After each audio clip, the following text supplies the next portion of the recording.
Hello friends, welcome to EPG Pathshala. I am Dr. Anurekha Charibag, Assistant Professor at the Department of Sociology, Savitribai Phule, Pune University. Today we are going to discuss the paper Political Context of Land Reforms Part 1. This paper is part of the larger paper on Agrarian Social Structure and Change that is being coordinated by Dr. Manish Thakur of IIM Kolkata.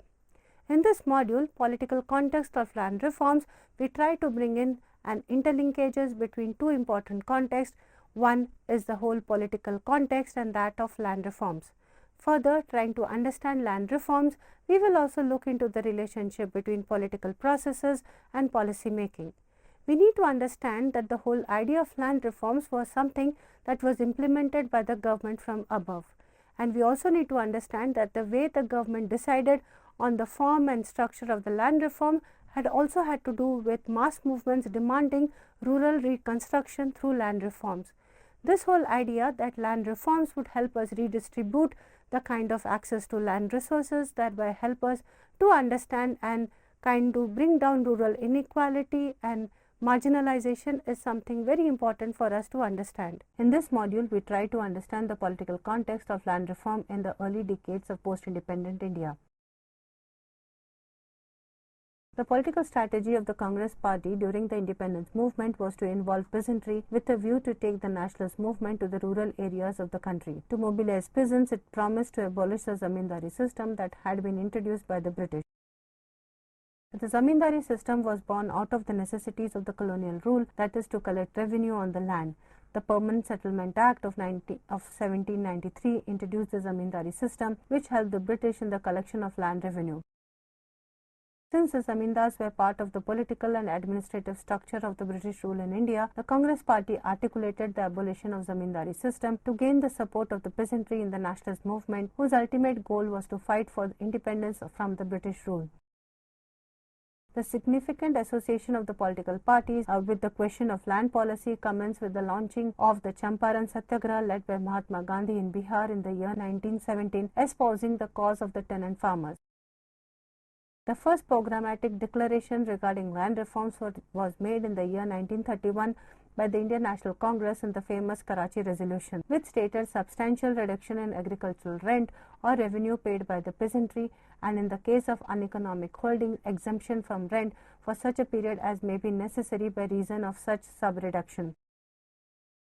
In the year 1947, the committee headed by Jawaharlal Nehru of Congress recommended that all intermediaries between the tiller and the state should be replaced by non-profit making agencies such as cooperatives.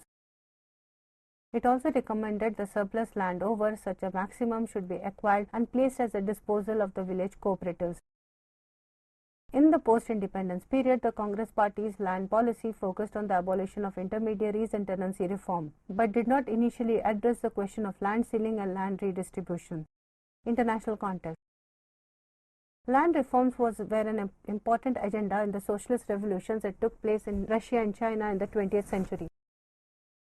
These two revolutions, one in 1917 and the other in the 1940s, created the enabling political atmosphere for the land reforms in many countries across the world. These movements consider land reforms as a major agenda for social transformation. The radical character of these revolutions influenced political elites and in many societies to consider the land reform to contain the unrest that may be unleashed by the slogan "Land to the Tiller." These two events in the first half of the 20th century influenced the politics in many societies across the world. The ideological character of these movements radicalized groups that were in conflict with the historically dominant social forces. The principles of equality, social justice, and revolutionary change appealed to many in the Third World and the societies fighting for their independence from the colonial rule. One of the key policy programs in the newly independent nation states was land reforms. The national government conceived land reforms in a top-down approach. The elites of the newly independent nation states were aware of the emerging international order after the Second World War and were influenced by the major economic and political powers and chose to make land reform policies that suit their societies. Each country had its own approach and had a varying degree of success at land reforms. However, there is no denying of the fact that land reforms was a prominent item on the political agenda of large number of national governments in the second half of the last century. Immediately after Second World War, Japan introduced land reforms. It is said that this is the only country to implement land reforms successfully in a top-down approach. Land reforms were implemented in Egypt after overthrowing the monarchy in the year 1952. South Korea introduced land reforms in 1949. Philippines introduced land reforms in 1963. Land reforms were introduced in Latin American countries like Brazil, Peru, Cuba, Chile as well, and it was also introduced in Pakistan and India after the end of colonial rule. It was part of the general ethos of the times. Any talk of socio-economic transformation without land reforms was seen as backwards. Land reforms in India. Land reforms which took place in India in the early decades after independence can be understood in the background of Indian agrarian history under the British rule. In India, the most crucial influence on the development of agrarian relations in the modern period had been that of the colonial character of the economy. The land tenures in British India were adopted and modified to suit the economic and political requirements of the British economy. The colonial rule established zamindari and raitwari land systems in India to regulate revenue collection. Under zamindari system, the rights of property in land were conferred upon the native tax collector who did not have any direct interest in the cultivation of land.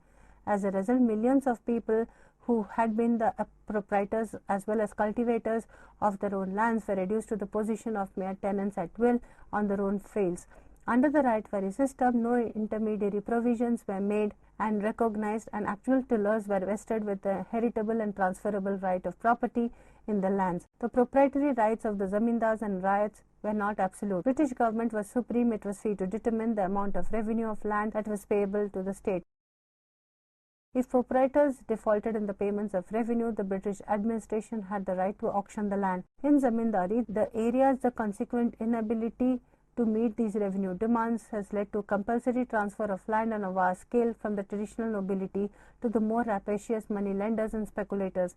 In Raitwari areas also, the heavy pressure of revenue assessment led to pauperization of the Rait and to the alienation of his land in the hands of the merchant and money lenders.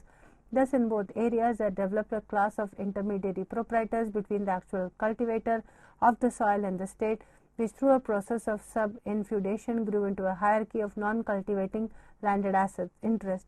They all claimed a share of the gross produce of land, leaving the cultivator barely with subsistence. British rule in India also impacted on the local manufacturing industry. The mass-produced goods from the British industry flooded the local markets, resulted in altering the local trade relations.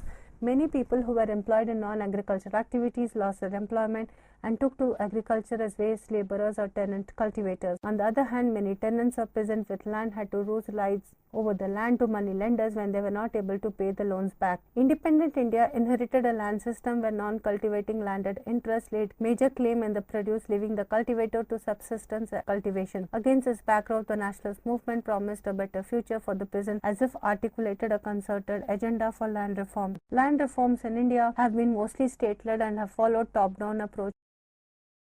There were few peasant movements from below that resulted in the implementation of land reforms with some degree of success, like the Telangana peasant struggle of the 1940s and later Naxalbari movement had some general impact. Vinoba Bhave's Bhudan movement is known for its employment of peaceful means of persuasion in distributing land among the landers.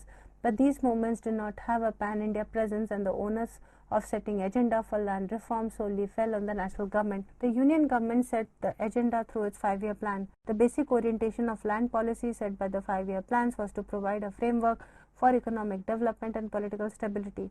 The objectives of the land policy set forth in the national plans were firstly to remove such impediments in agricultural production arising from agrarian structure inherited from the past, and secondly to eliminate all elements of exploitation and social justice within the agrarian system. These objectives were sought to be achieved by abolishing all intermediary interest, by regulating rent, and by conferring tenants security of tenure and eventually ownership rights, by enforcing ceiling on agricultural holdings, by distributing surplus land among landless, and lastly by bringing about the consolidation of holdings. In India, land reforms were implemented by the states. Given the scenario, the next logical question would be as to the factors that influence the state administration in making decisions. India adopted a parliamentary system of government, and constitution is important and integral part to make legislations and implement policies. There are many institutions and actors that can influence a policy in an electoral parliamentary democracy. A wide range of institutions get involved in a policy making, like political parties, constitution, legislature and executive, bureaucracy, judiciary and other interest groups. These institutions actors have their own political ideology which can determine the course of policy making and implementation. Most of the political parties that came into being during and just after the independence movement declared their support for land reforms in the country. Indian National Congress, an umbrella organization for many competing interests, broadly followed what has come to be known as Nehruvian socialism. Communist Party of India, the Communist Party of India (CPIM) were influenced by the Marxist ideology. There were other parties which stated their ideological positions as socialists, like the Praja Socialist Party, Samyukta Socialist Party, and they too supported the cause of land reforms. The role of Union government in post-independent India has been to provide a framework for economic development. The Union government introduced many amendments to the constitution in the parliament to remove any legal impediment in implementing land reforms.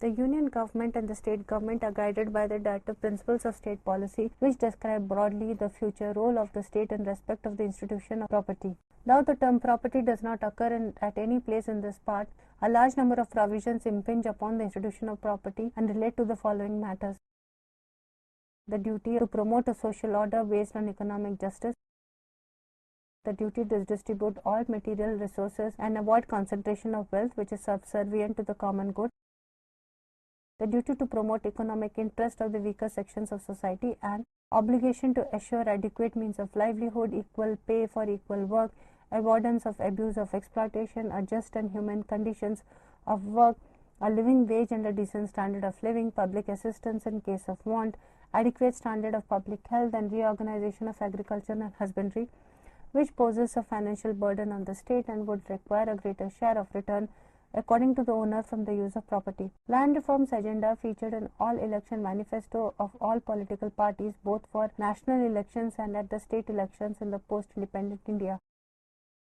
Post-independent India also witnessed a large number of land reform legislations passed in various states. One need to understand why it was necessitated to enact such high number of legislations. The following one can find a compilation of land reform legislations that were enacted by different states in India: Andhra Pradesh, Assam, Bihar, Gujarat, Haryana, Jammu and Kashmir, Karnataka, Kerala, Madhya Pradesh, Maharashtra, Orissa, Punjab, Rajasthan, Tamil Nadu, Uttar Pradesh, West Bengal. A very large number of legislations relating to land reforms were passed in such a short time. Let us look into the factors that led to such a situation having multiple legislations. Under the Constitution, land is a state subject and the government at the center has no jurisdiction over land reforms and agriculture. State administration has the authority to bring in legislations relating to land reforms. There existed significant variation among the states in their approaches to land reforms, and they adopted varying strategies to address a variety of land tenure systems that existed. The laws were amended multiple times in a short period to accommodate the shortcomings that were thrown up while implementing the land reform. There are multiple laws governing land reform because of the complexity of land relations to address land tenure rights, abolition of intermediaries, fixing of ceiling on land holdings, and for consolidation of land holdings. Laws were enacted to address specific needs for a particular region within the state. Laws enacted for land reforms may not apply to the entire region, entire state, but for a region of the state for varied reasons. Implementation. Once the legislations had been enacted, it did not automatically result in desired outcomes because state-led strategies encountered significant problems on the ground, as initiatives frequently do not find support from the relevant local actors because bureaucratic modalities cannot accommodate the varying meanings of land, plural notions of property, and diverse political economic context. Political leadership at the state level was increasingly provided by landowning elites in the post-independent period. This had a decisive impact, negative impact, when it came to implementing land reforms. The government at the center was aware of the rising influence of the landed interest, and this had forced the national leadership to lay down broad principles of land reform policy through 5-year plans. Another issue that the governments had to deal with was with regard to the legal questions. The land reform legislations were challenged in courts. The constitution was amended to facilitate implementation of land reforms. The amendments that were made are: First Amendment Act, 4th, 7th, 25th, 29th, 34th, 39th and 42nd Amendments. These amendments were brought in when land reform policies were challenged by the judicial proponents in the high courts and the Supreme Court. The major limitation in implementing land reforms that challenged the spirit of land legislations was the social profile of the bureaucratic machinery, as land reforms laws were implemented exclusively through bureaucratic apparatus of the state. Such an approach was considered to be self-defeating, as civil servants both in the higher and lower echelons are themselves belonging to the class of landowners. The task force report on the Planning Commission noted, as in the case of men who wielded political power, those in the higher echelons of administration are also substantial landowners themselves, or they have close links with the landowners. Further, the village functionaries like patwaris, karamcharis, katnamas, sambaks, talatis are invariably petty landowners. The following section outlines the political context of the initiation of land reforms in the state of Andhra Pradesh. This case study helps us to understand the complexity involved in attempting for land reforms in India. Many new administrative state units were formed mostly on linguistic basis. This is the period after independence when land reform agenda was debated, which was put forth during the anti-colonial struggle. Parallel movements demanding reorganization of the states were underway. The state of Andhra Pradesh inherited two kinds of intermediary system, the zamindari system in Andhra areas and the jagirdari system in Telangana. Andhra area was a part of the British ruled Madras province before independence, and Telangana was under the rule of Nizams of Hyderabad. The state of Andhra Pradesh came into existence in November 1956 by merging Telugu-speaking areas of the erstwhile Hyderabad state and Madras presidency. The two regions of Hyderabad state and Andhra had two separate governments till 1956. Prior to 47, in the Telangana region, there was a peasant revolt against the rule of Nizam of Hyderabad and also against Jagirdar tenure system. This movement was led by Andhra Mahasabha, which had communists as its members. Peasants from the villages were mobilized on two planks, one to end the rule of Nizam, second on the slogan of land to the tiller. The Telangana Peasant Armed Revolt had been described in terms of its character and political objectives, the most revolutionary movement that has yet risen in India. The militant character of this movement has led to a recognition of agrarian reform as an urgent policy issue. The militancy of the movement drove the landlords to the urban areas, and the leadership of the movement started distributing land to the people in the villages.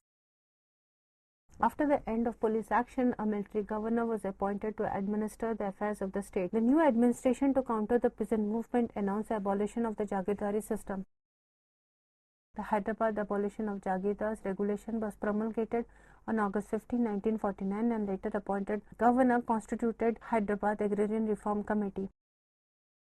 The committee submitted its report in November 1949, where it recommended the abolition of all intermediaries between the state and the peasant, that all tenants who had cultivated a land continuously for a period of 6 years previous to January 1, 1948 will be deemed as protected tenants unless the landholder takes steps to establish the contrary position. The Andhra area was under British rule before independence, and here the Communist Party and the Congress Party were very active. Congress Party mobilized peasants to join the non-cooperation movement of Gandhi in 1920 and 21. And by the year 1923, peasant associations were formed in the district of Guntur, Krishna, East Godavari and West Godavari. In the year 1928, the Provincial Rayat Sangam was formed with the active involvement of the Congress leader, Professor N.G. Ranga. In the year 1931, Professor Ranga was made the chairman of Zamindari Riots Enquiry Committee by Nellore District Riots Conference to inquire into the plight riot in Venkatagiri Zamindari area. Professor Ranga, at a later conference, put forth the proposal demanding abolition of zamindari system. The Andhra Provincial Congress accepted the proposal in the year 1946. The Communist Party had a strong presence in Andhra area, and it said that Andhra Communists were the first to organize agricultural laborers into rural unions. The peasant movement in Telangana during 1946 and 51 was directed from the Andhra region bordering Hyderabad state. Most of the leaders of the peasant movement in Telangana came from the ranks of Andhra communists. The election manifesto of the Congress in Madras province in 1946 promised abolition of all intermediaries between the government and the peasant. The Congress party won the election and formed the ministry in Madras province.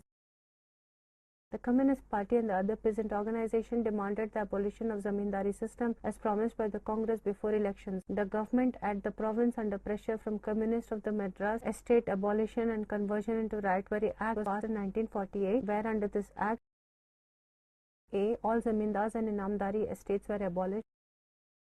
B. Forests and wastelands in these estates were taken over by the government. C. Riots were given pattas with full rights. D. All the records and administrative buildings in the estate were taken over by the government. E. Zamindars would be paid compensation, and F. Zamindars would be given pattas for lands under their own cultivation. Telugu-speaking areas of Hyderabad and Andhra were merged to form new state of Andhra Pradesh in 1956. Since then, Congress party had a dominating presence in Andhra Pradesh. The dominant landowning caste provided political leadership. Most of the chief ministers in the state of Andhra Pradesh have been from the Reddy caste. The other landowning castes that have influential political position and control most of the agricultural lands in Andhra Pradesh are Velmas and Kammas. In the decades when land reforms were implemented, these landowning castes had a dominating presence in the administrative and political structure in the state. These dominant castes, due to their social status and economic power, captured the administration of village panchayats, Zilla Parishads at the district level. These landowning castes, which were part of the rural power structure and the state leadership, had a negative impact on land reforms and led to its poor implementation. This gave rise to the extremist movement popularly called the Naxalite movement. In the ultimate analysis, land reform is a political process. It can be driven by ideological commitments, anti-colonial struggle, or emanate out of compulsions of electoral processes. The process of land reforms in India took place within the framework of the Constitution. The elected bodies, courts, and the implementing agencies all function within the constraints of the constitutional boundaries. The land reform process in India has its roots in the fight against the colonial rulers. The political ideological affiliation of certain political parties also set the agenda for land reforms, and also the land reforms were seen as economically logical to increase efficiency on the land. Before independence, a multitude of land reform systems existed in the country. There were land tenure systems that are particular to that particular region. There were diverse revenue systems, and there were different kinds of intermediary systems like zamindari, jagitari. Land reforms in India are a very complex exercise. The complexity is reflected in the way the land reform policies are formulated and also the number of legislations that came into being in all the states of India. And even more complexity is reflected in implementing these reforms. Identification of lands for distribution or the task for legally validating actual cultivators has been a difficult exercise since the early years after independence, as there were no proper land records available for the authorities, or in some places available records may have been ignored to favor certain vested interests. Identifying and selecting the beneficiary is left to the officers of the government who may not have the knowledge of the local condition. And also, once the rights are conferred on a certain family or individual, it is important that that particular family is not evicted by force by the local elite. The task of land reforms falls on the state, and the state governments are entrusted with the task of formulating legislations and implementing land reforms. This country is so diverse and complex, with diverse political formations and configurations of interest at the state level. Each state has formulated its own land reform legislations to suit its needs and to cater to existing political conditions. There is no single land reform legislation that can be applied uniformly across the country. Union government has so far only given broad guidelines and directions to the state on how to implement land reforms through the 5-year plans as per the constitutional framework.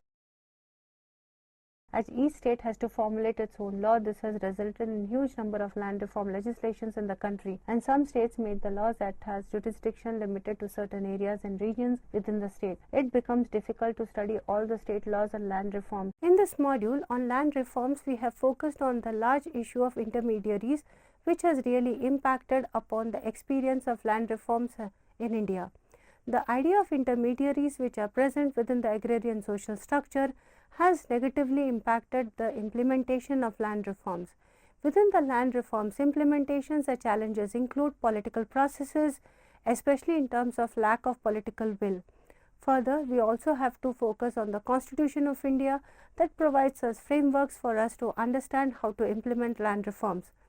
Further, within the challenges of land reforms, we have to look into the whole gamut of policy making. It has been argued that the reason why major land reforms in India failed, it's because those who were making policies and those who were implementing policies were the same group who did not want the land reforms to be implemented, as they themselves were large land laws. Further, in the challenges, we also look into how social movements have played an important role in implementing land reforms in different parts of the country.